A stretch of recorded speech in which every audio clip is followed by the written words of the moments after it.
Alors, il y a quelque temps, j'avais enseigné sur le péché, merci, sur finalement les origines du péché. Je ne sais pas si vous vous rappelez, il y a un moment de ça. Alors, oui, j'avais parlé de plusieurs choses, et notamment en nous, j'en ai parlé aussi tout à l'heure, en nous il y a deux natures. On est d'accord? Enfin, j'espère en tout cas que vous êtes d'accord. Il y a notre vieille nature que nous avons héritée d'Adam, donc notre père à tous, et Ève, notre mère à tous et toutes. Et en nous, bien sûr, malheureusement, vous vous rappelez, je fais juste un petit récapitulatif. Adam, malheureusement, a chuté. Il a confié finalement, il s'est fait avoir entre autres par le diable, mais aussi par lui-même, par ses propres faiblesses et par sa curiosité entre autres, mais en même temps il a désobéi à Dieu, donc il y a eu des conséquences. Et vous savez, Dieu est saint, parfait, agréable, c'est un Dieu d'amour, mais c'est aussi un Dieu juste.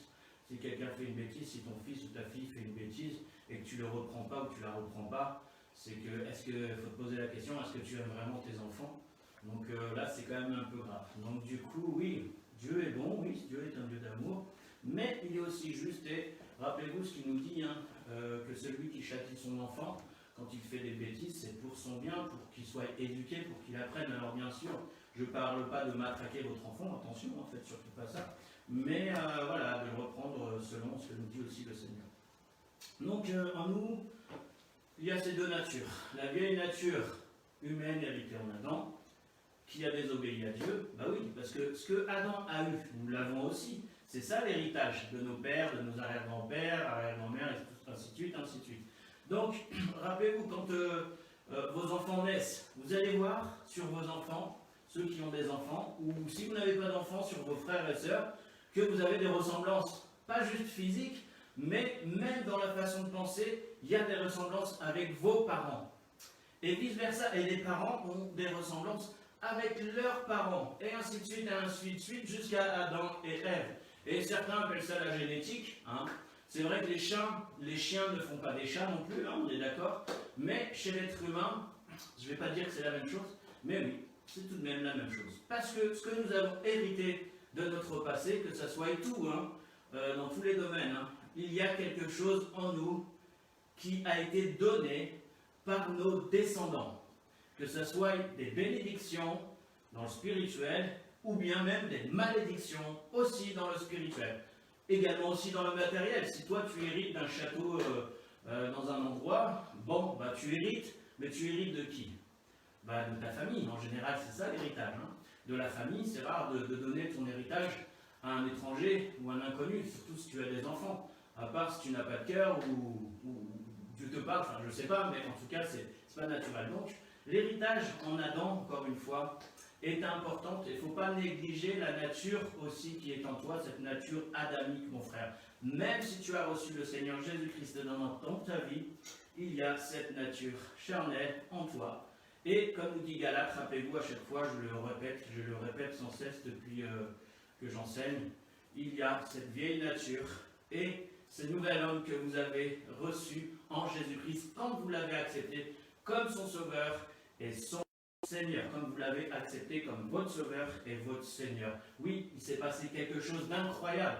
Il y a eu une transformation incroyable. Elle n'était peut-être pas visible à l'œil nu, elle n'était peut-être pas visible autour de vous, mais ça prend du temps pour que ces choses soient visibles. Pourquoi? Parce que la nature qui vient d'habiter en toi, en Jésus-Christ, tu es tout simplement, veut dire tout simplement que tu es reconnecté avec Dieu. Depuis qu'Adam a chuté, il y a eu une déconnexion avec Dieu. Mais Jésus, en revenant, ou plutôt en venant sur terre, il a repris les clés au diable, les clés au péché, les clés même à la mort, parce qu'il est ressuscité le troisième jour, rappelez-vous. Donc la mort ne pouvait pas avoir de pouvoir sur lui, ni le diable, ni le péché, ni la mort, nous enseigne la parole de Dieu, la Bible. Donc qu'est-ce qui s'est passé? Il y a eu une transformation, quelque chose a changé, quelque chose a été arraché, comme on dit, du poisson ou de la terre, comme si on avait déraciné quelque chose qui était ancré depuis longtemps dans la terre, et que cette chose a été jetée, brûlée, enlevée. Voilà ce que Jésus est venu faire sur cette terre. Mais il y a toujours cette vieille nature en nous que nous devons combattre jour après jour. Alors, est-ce que nous sommes sauvés par la grâce de Dieu, au moyen de la foi, comme nous l'enseigne la Bible? Oui, c'est certain. Alors, devons-nous ou ne devons-nous pas finalement faire des efforts, puisque c'est par la grâce que je suis sauvé, par le moyen de la foi, non pas à cause de nos efforts ou de ce que nous avons pu faire, mais tout simplement par la grâce de Dieu. Voilà, donc à ce moment-là, si c'est juste ça, et c'est la vérité, il y a aussi de ça, mais pas que ça. Ça, c'est la nature que tu as héritée en Jésus-Christ, c'est cette nature spirituelle. Mais malheureusement, comme je te le disais, mon frère, ma soeur, en toi, il y a cette nature, malheureusement, naturelle de l'homme adamique. Et tant que nous n'avons pas quitté ce monde, il y aura toujours ce combat dans nos cœurs, dans nos membres, nous dit la parole de Dieu, nous dit l'apôtre Paul, entre autres, qu'il y a toujours ce combat. Mais il nous dit également, marchez par l'Esprit de Jésus-Christ, donc le Saint-Esprit, l'Esprit de Dieu, ainsi vous n'accomplirez pas les désirs de la chair.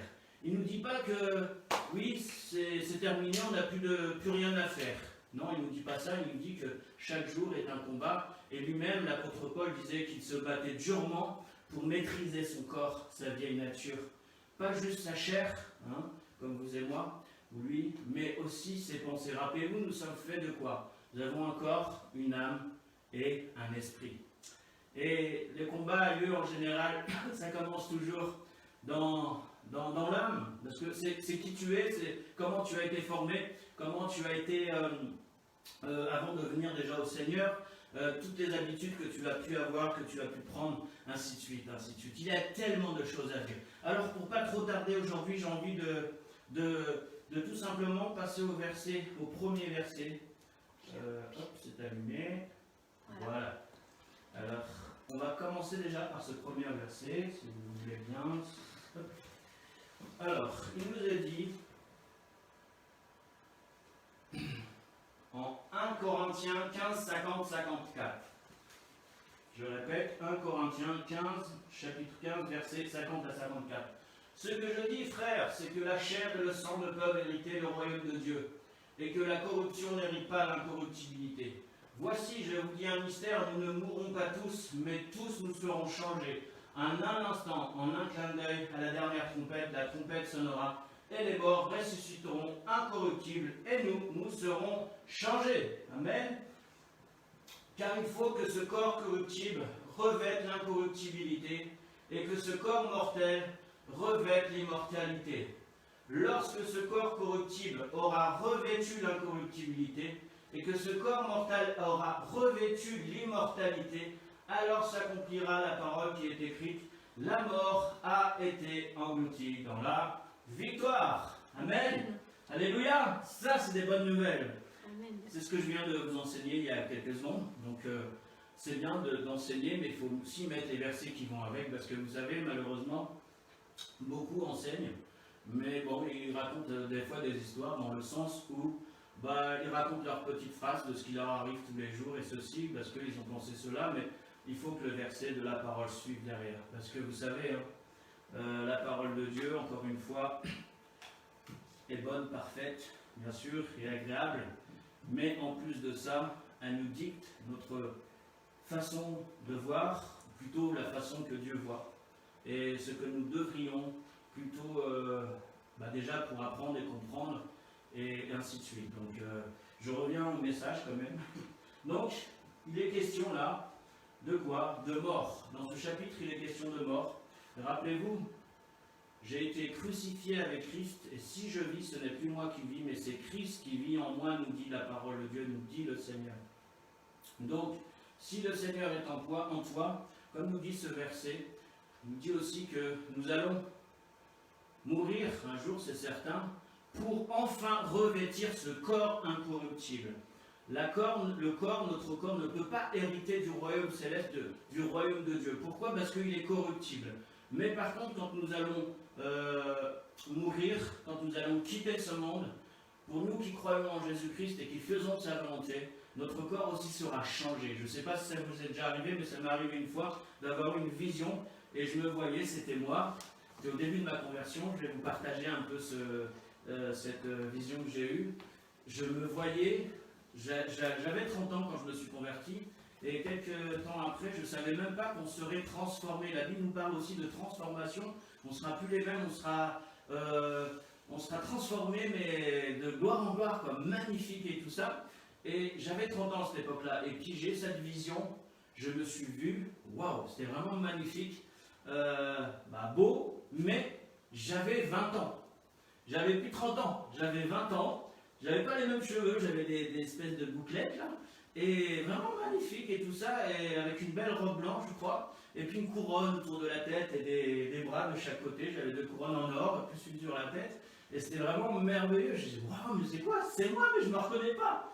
Et puis par la suite, je ne savais pas ce que ça voulait dire. Et par la suite, quand je suis tombé dans ces versets, que nous serons transformés, renouvelés, ainsi de suite, rappelez-vous, même Jésus, ils ne l'ont pas reconnu, ses propres disciples qui ont marché pendant 3 ans avec lui, 24 heures sur 24 pratiquement, ils ne l'ont pas reconnu. Même lui, son corps a été transformé. Amen. Alléluia. Rappelez-vous aussi les disciples d'Emmaüs, eux-mêmes ne l'ont pas reconnu, pourtant c'était ses disciples. Donc, ce que je vous dis là, c'est pas des salades, hein, comme on dit, c'est une réalité céleste, bien sûr, céleste. Pour l'instant, nous sommes terrestres et le combat est encore là. Donc, on va passer au verset suivant, si tu veux bien, chérie. Vas-y. Alors, je vous ai dit tout à l'heure qu'en nous, il y a 2 hommes. L'homme spirituel, quand on a accepté Jésus-Christ, et l'homme charnel en Adam, que nous avons hérité. Ainsi que nos parents, nos grands-parents, ainsi de suite, ainsi de suite. Donc, il y a ces 2 natures en nous. Alors, il y a ce combat. Alors, quelle est finalement la part de l'homme? On va lire ce verset, Galates 5, 17. Car la chair a des désirs contraires à ceux de l'esprit, l'esprit en a de contraires à ceux de la chair, ils sont opposés entre eux afin que vous ne fassiez point ce que vous voudriez. Amen. Alors ça, j'en ai déjà parlé tout à l'heure, donc je vous donne le verset quand même pour vous dire que c'est biblique. Hein. Voilà, vous le retrouvez dans la Bible. Donc oui, il y a des désirs contraires en nous. Il y a, rappelez-vous, cette vieille nature. Et quand on a accepté Jésus-Christ, il s'est passé quelque chose à l'intérieur de nous.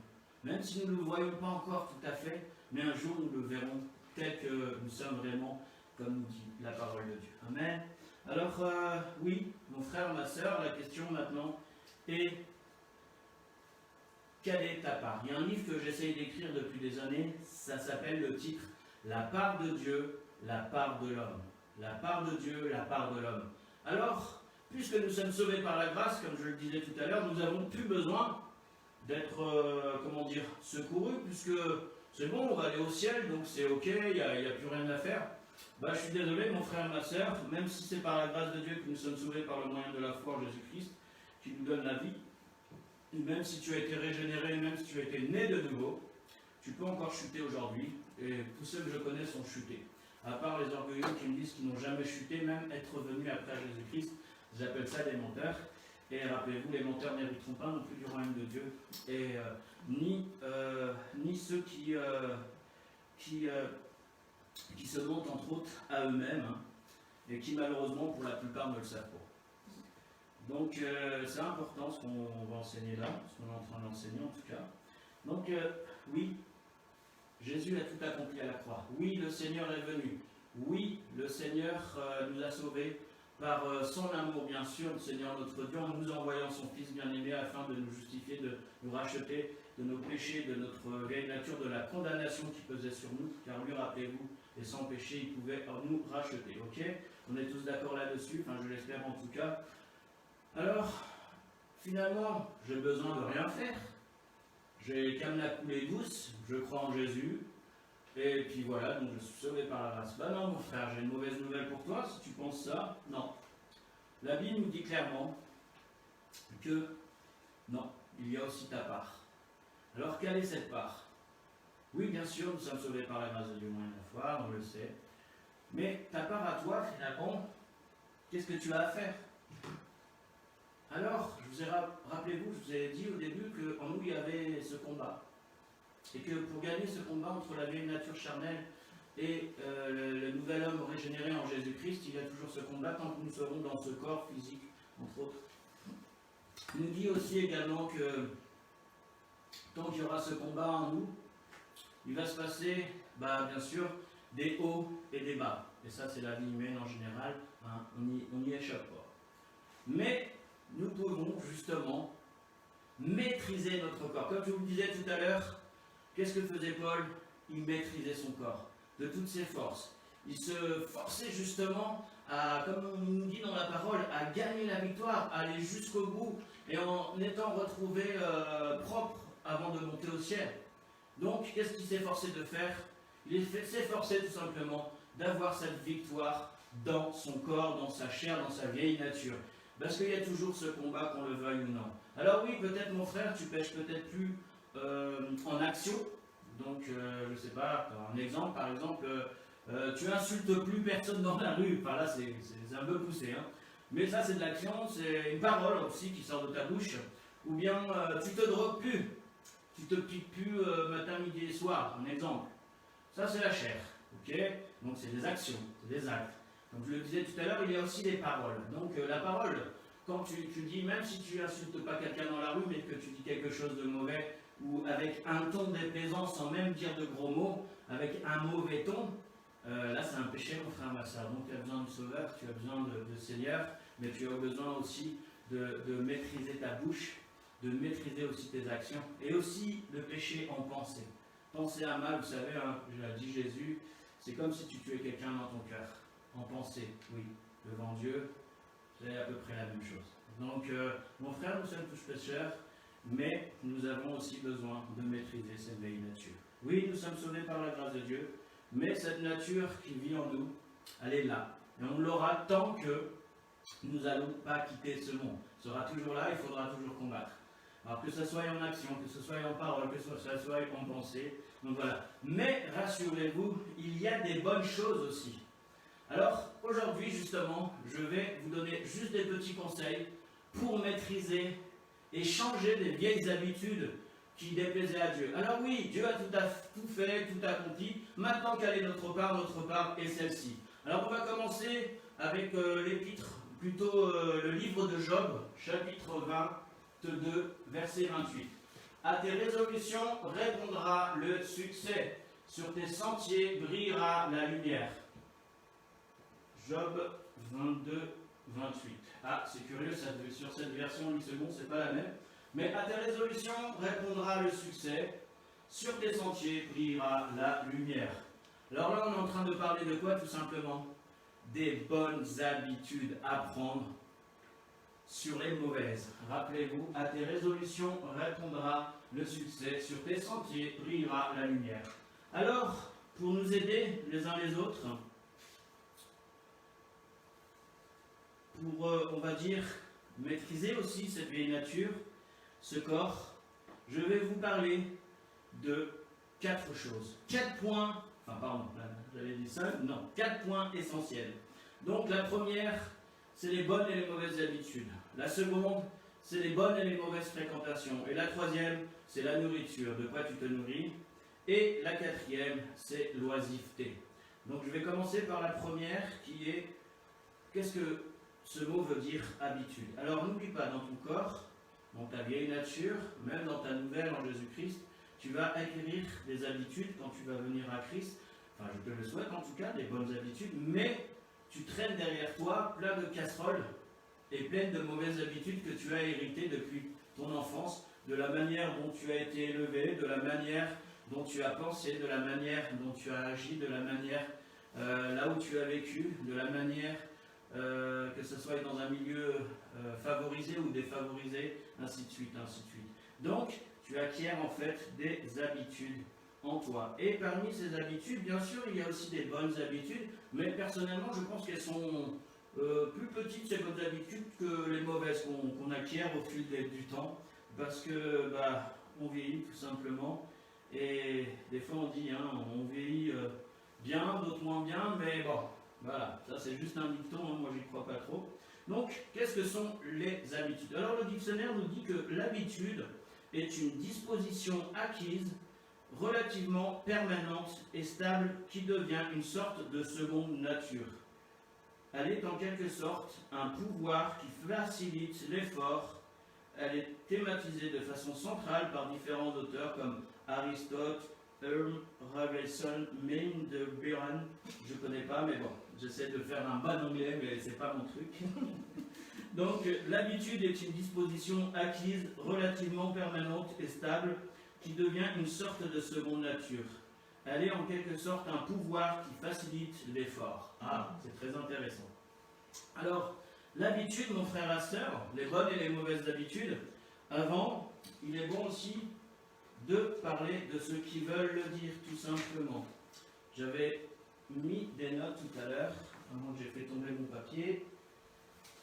Ah, il est là, merci Seigneur. Alors, il y a les bonnes et les mauvaises habitudes, hein. Tout le monde sait ce que c'est, je pense, une habitude bonne, une habitude mauvaise. Alors, l'habitude, c'est quelque chose que nous faisons sans même y penser. Savez-vous que l'habitude, c'est aussi quelque chose qui se forme par la répétition. Donc, à force de faire cette même chose tous les matins, je vous donne par exemple une habitude mauvaise et une bonne habitude.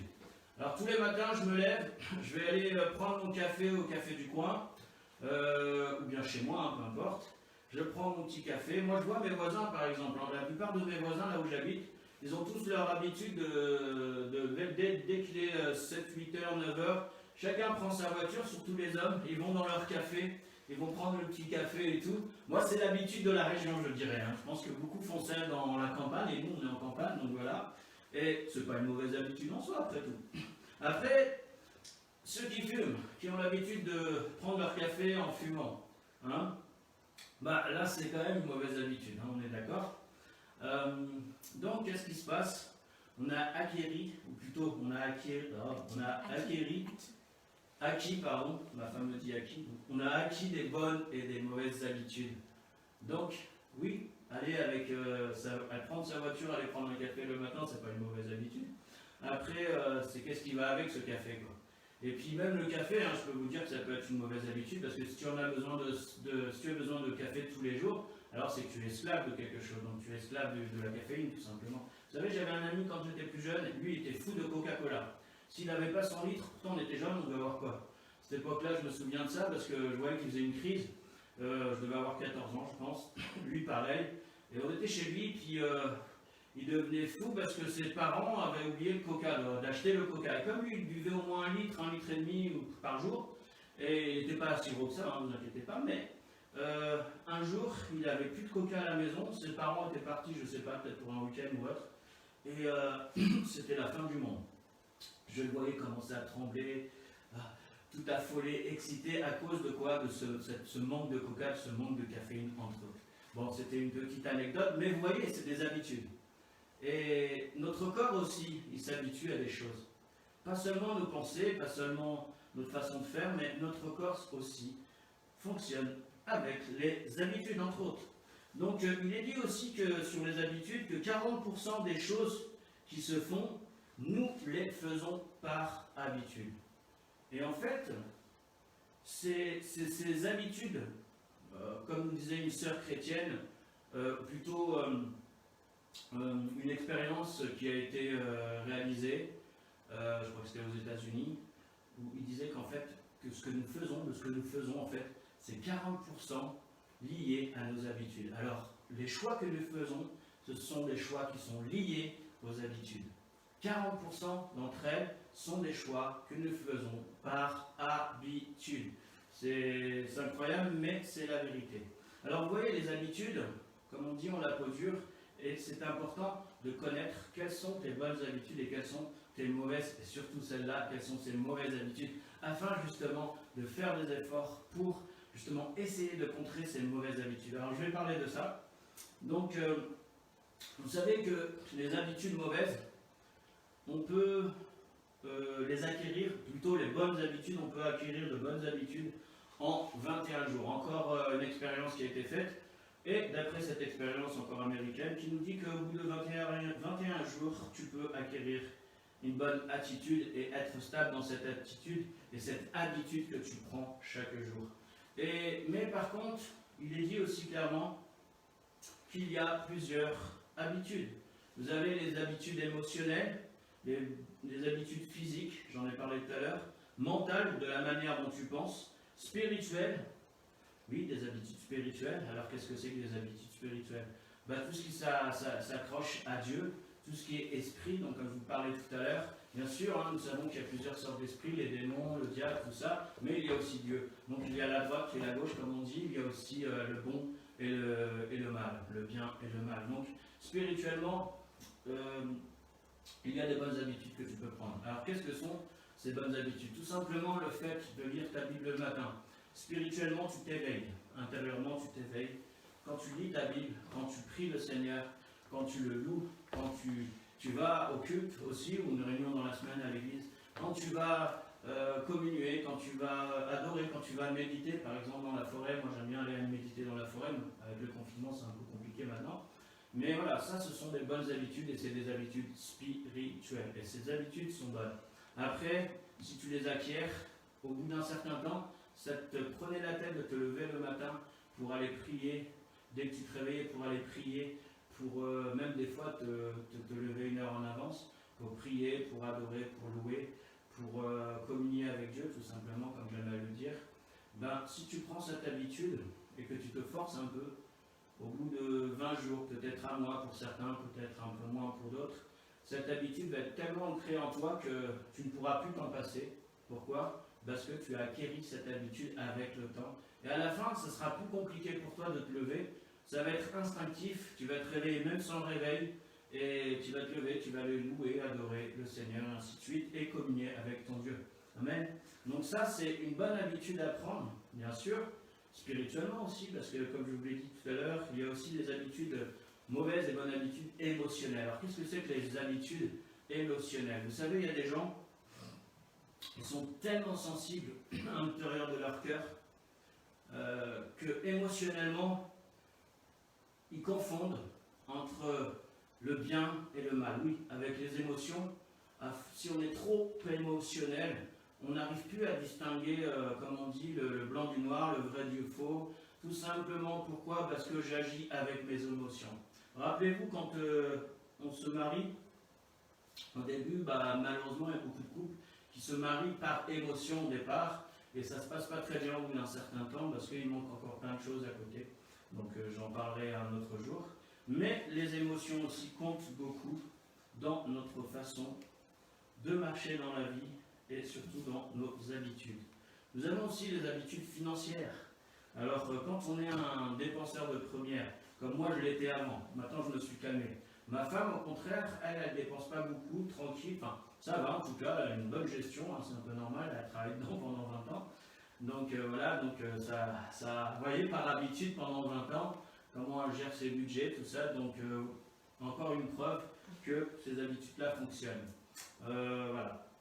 Donc il y a aussi bien sûr plein d'autres habitudes, mais bon, je vais passer à l'autre sujet, sinon on va dormir là. Donc justement, pour terminer avec ces bonnes et ces mauvaises habitudes à prendre, c'est ce que disait entre autres Aristote. C'était un grand philosophe, Aristote, de l'époque antique. Donc il disait que l'habitude est une seconde nature. Je répète, l'habitude est une seconde nature. Donc si tu prends de bonnes habitudes et que tu t'y engages le matin, le midi, le soir, peu importe les bonnes habitudes que tu veux prendre aujourd'hui, alors, comme nous disait le philosophe Aristote, l'habitude est une seconde nature. Et comme je le disais tout à l'heure, 21 jours après, une fois que tu as continué, que tu t'es forcé, à la fin ça va devenir simple, plus doux, plus calme, et tu vas le faire de toi-même tout simplement. Après bien sûr, il y a des mauvaises habitudes qu'il faut enlever. Et pour enlever ces mauvaises habitudes, il faut les remplacer par des bonnes, tout simplement, comme je vous l'ai dit tout à l'heure, en vous disant maintenant, louant le Seigneur. Amen. Donc on va passer un peu plus loin maintenant. Ah, j'ai failli oublier. Je parlais tout à l'heure du mariage, et là on va passer à Honoré de Balzac. Ah bah dis donc, aujourd'hui, je suis dans les citations des hommes célèbres, hein, du passé, malheureusement pour beaucoup. Donc, alors j'ai trouvé cette phrase superbe. L'habitude, bien sûr, est une seconde nature pour Aristote, et l'habitude est le mariage. Donc, Honoré de Balzac, lui, il a dit que le mariage, incessamment, combattre un monstre qui dévore tout. Le mariage est incessamment un combat comme un combat, un monstre en fait qui dévore tout. Alors, le mariage, incessamment, combattre un monstre qui dévore tout. Je répète, ça a l'air compliqué, mais non, vous allez comprendre. Le mariage, incessamment, combattre. Le mariage, en fait, il veut dire quoi? Qu'il faut incessamment combattre dans le mariage. Pourquoi? Parce que c'est un monstre qui dévore tout. Ça, c'est l'habitude, en parlant de l'habitude, bien sûr. Alors, je vais vous expliquer vite fait ce que ça veut dire. Quand tu es marié, ou quand tu vas te marier, tu vas vivre avec quelqu'un, et cette personne avec qui tu vas vivre, elle a acquis des bonnes et des mauvaises habitudes dans sa vie avant de vivre avec quelqu'un. Toi-même, c'est la même chose. Et quand tu vas te marier avec quelqu'un, tu vas ramener avec toi, vous allez vivre en couple, avec ta femme ou ton mari, vous allez vivre ensemble, vous êtes dans une maison, un appartement, un studio, et vous avez avec vous vos bonnes et vos mauvaises habitudes. Par exemple, moi, mes mauvaises habitudes, c'était de ne pas faire la vaisselle quand j'étais célibataire. Enfin, très peu. Je laissais la vaisselle s'accumuler dans l'évier, ou bien de laisser traîner mes chaussettes à droite à gauche, surtout à l'entrée. Hein. Voilà, ça c'est des mauvaises habitudes que j'ai acquises. Mais il y avait aussi d'autres bonnes habitudes, mais on ne va pas parler de cela. Ma femme, pareil, elle avait des bonnes habitudes et des mauvaises quand on a commencé à vivre ensemble. Elle avait aussi sa manière de penser, j'avais la mienne, ainsi de suite, ainsi de suite. Donc, plusieurs manières, plusieurs façons de penser. Donc, finalement, qu'est-ce qui s'est passé? Comme nous dit justement Honoré de Balzac, le mariage, c'est un combat incessant, oui, un monstre qui dévore tout. Pourquoi? Tout simplement parce que quand tu te maries avec quelqu'un, je le répète encore une fois, il y a quelque chose qui se passe. Soit tu te polis avec ta femme, comme on dit, soit tu prends de bonnes résolutions, tu prends de bonnes habitudes à faire la vaisselle, par exemple, alors que tu ne la faisais pas avant, peut-être pas tous les jours, mais tous les 2 jours, chacun son tour, ainsi de suite, ou à ne pas laisser traîner tes chaussettes, entre autres.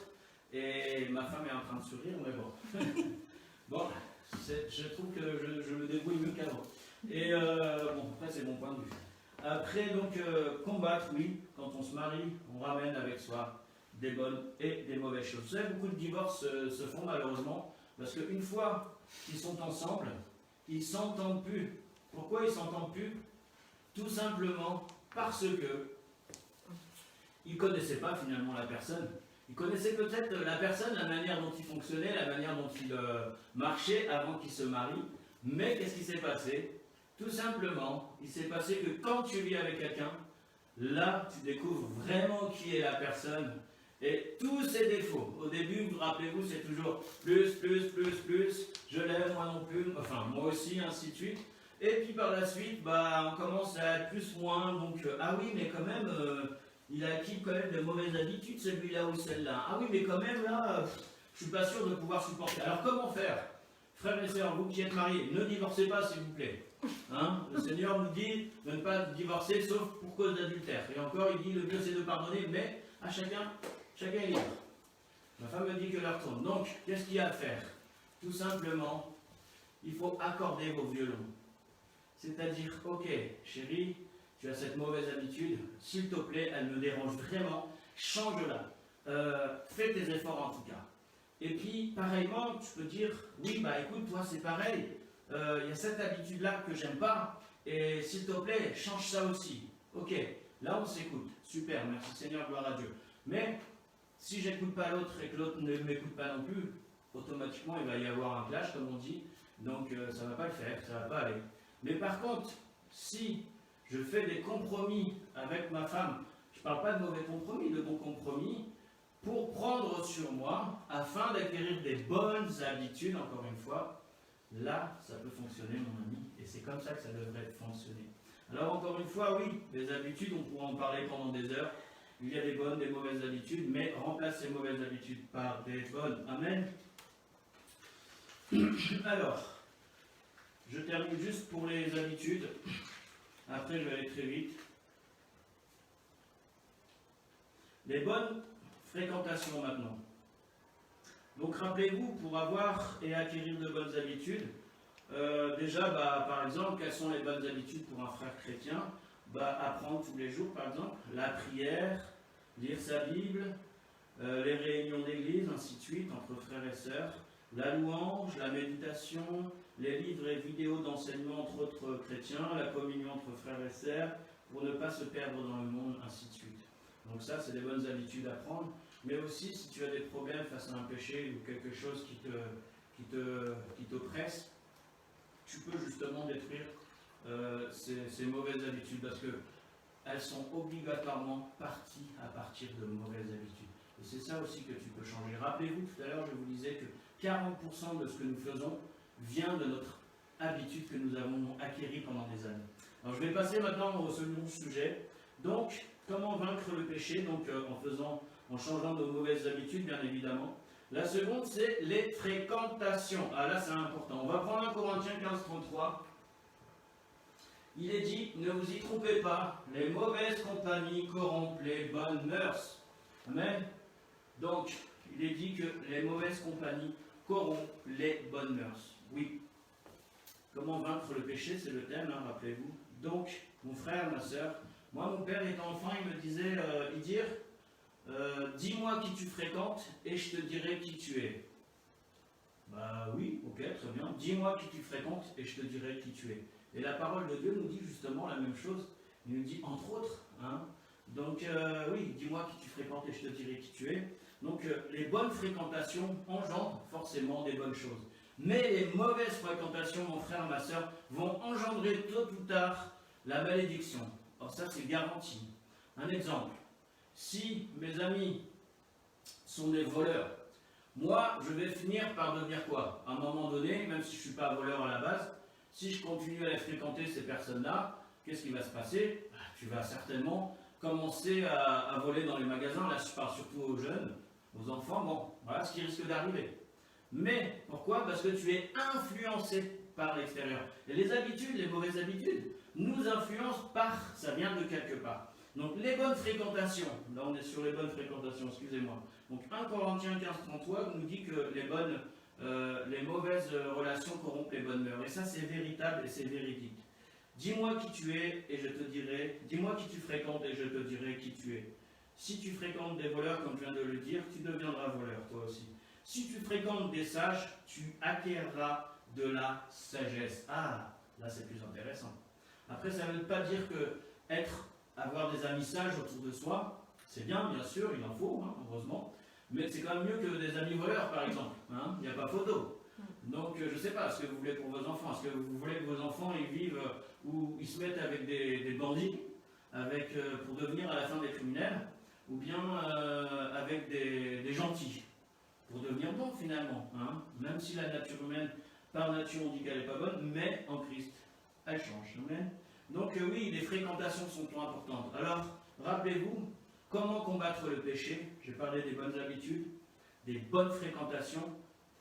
Et maintenant, je vais passer à la nourriture. Alors, comment combattre le péché encore une fois?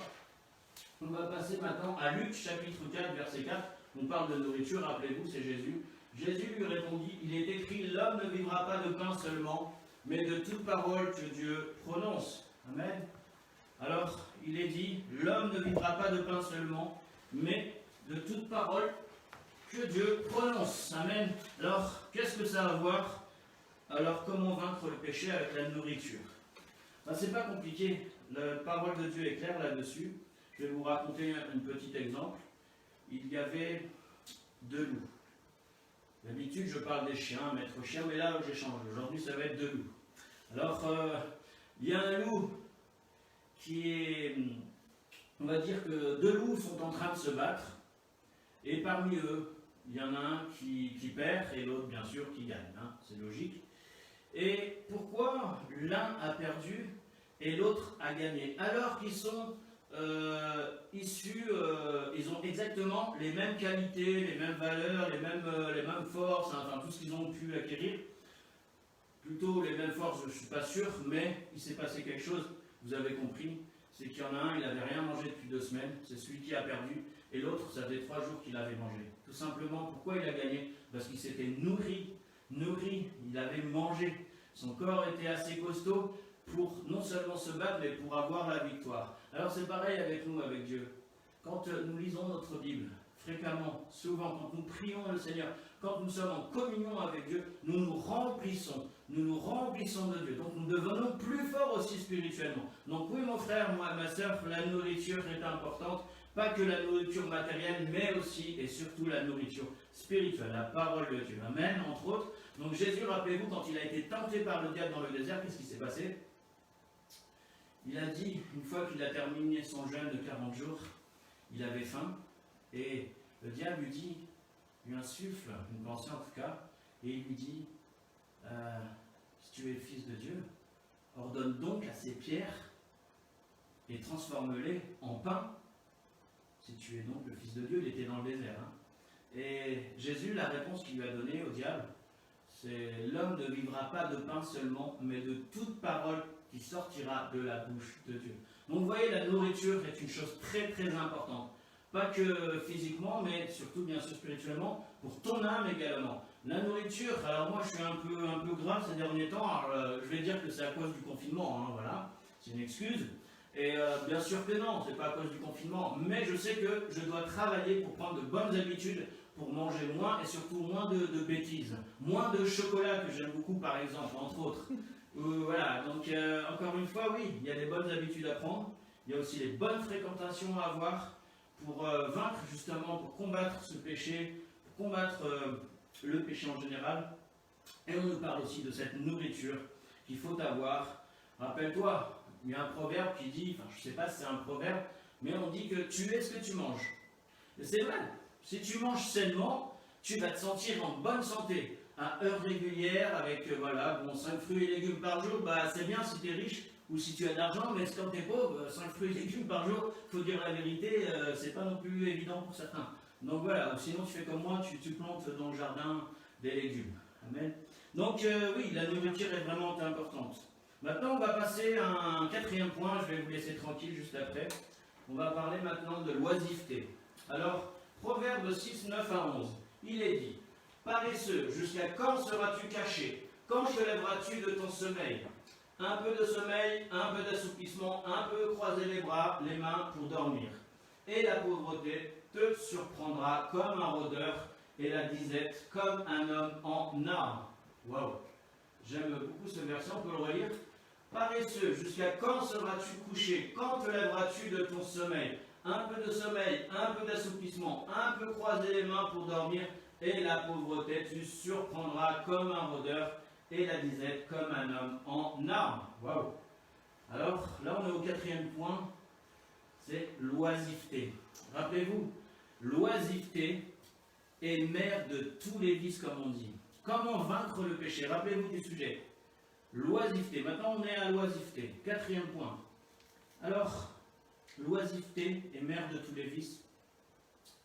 Sans activité, tu vas t'ennuyer et finir par faire n'importe quoi pour survivre et t'amènera à la dépression, à la recherche de psychotropes, de drogue, d'alcool, d'argent facile, etc., etc. L'homme a besoin d'être actif. Rappelez-vous, je vous disais tout à l'heure en début d'enseignement que nous n'avons pas été créés pour être enfermés, pour être confinés, mais vraiment pour être actifs.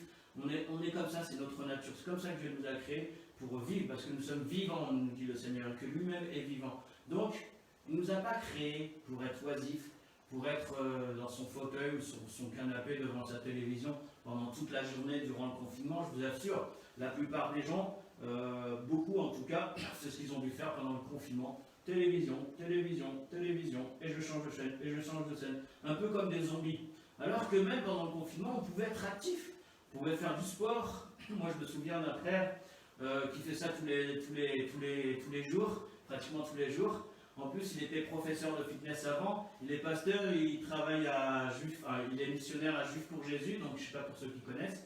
Notre ami Lionel, que je profite pour lui faire un coucou.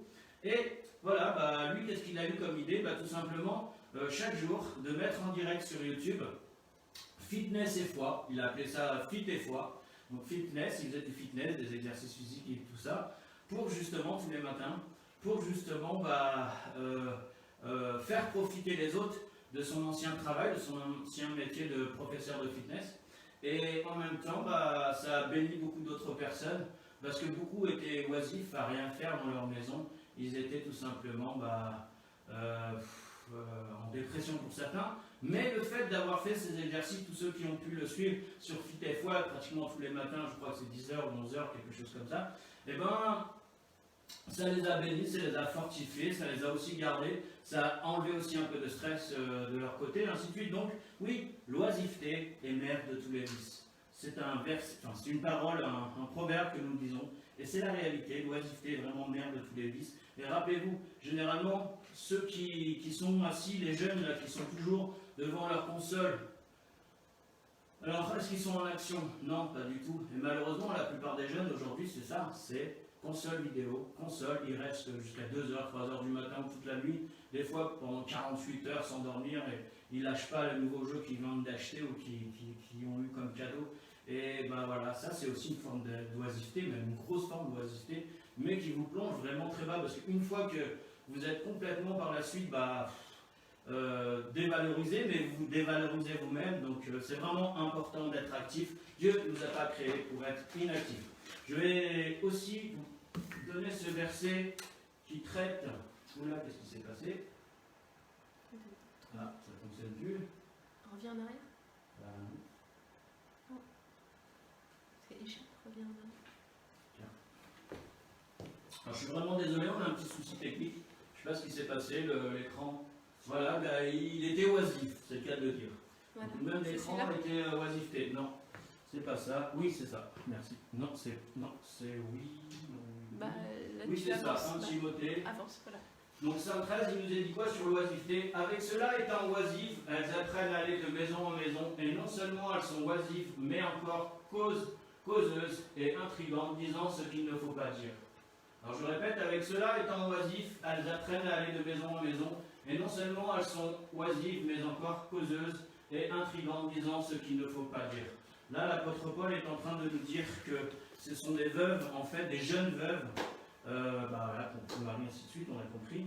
Mais comme ils n'ont plus grand chose à faire finalement, qu'est-ce qu'ils font? Ils vont de maison en maison pour visiter leurs amis, leurs copines, leurs copains, ainsi de suite, enfin la famille, tout ça, et puis et blablabla, et blablabla, et blablabla. Pourquoi? Parce qu'elles sont oisives, elles font rien, elles n'ont rien d'autre pour s'occuper l'esprit que de créer des histoires, des problèmes chez les uns et les autres, et ça les fait vivre.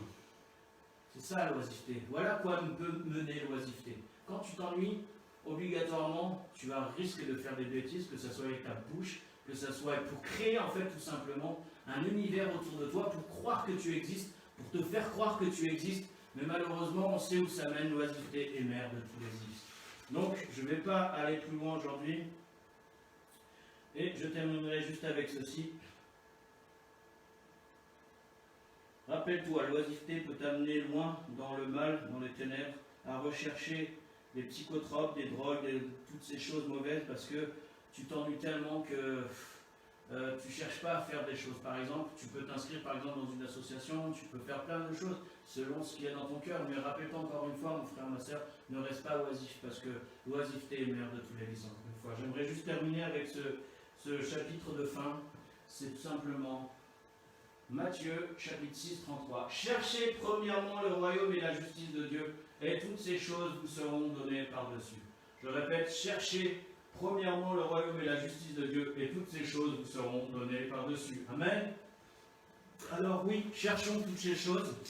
Rappelez-vous, nous avons un corps, nous avons une âme, nous avons un esprit. En nous, il y a ce combat, cette vieille nature.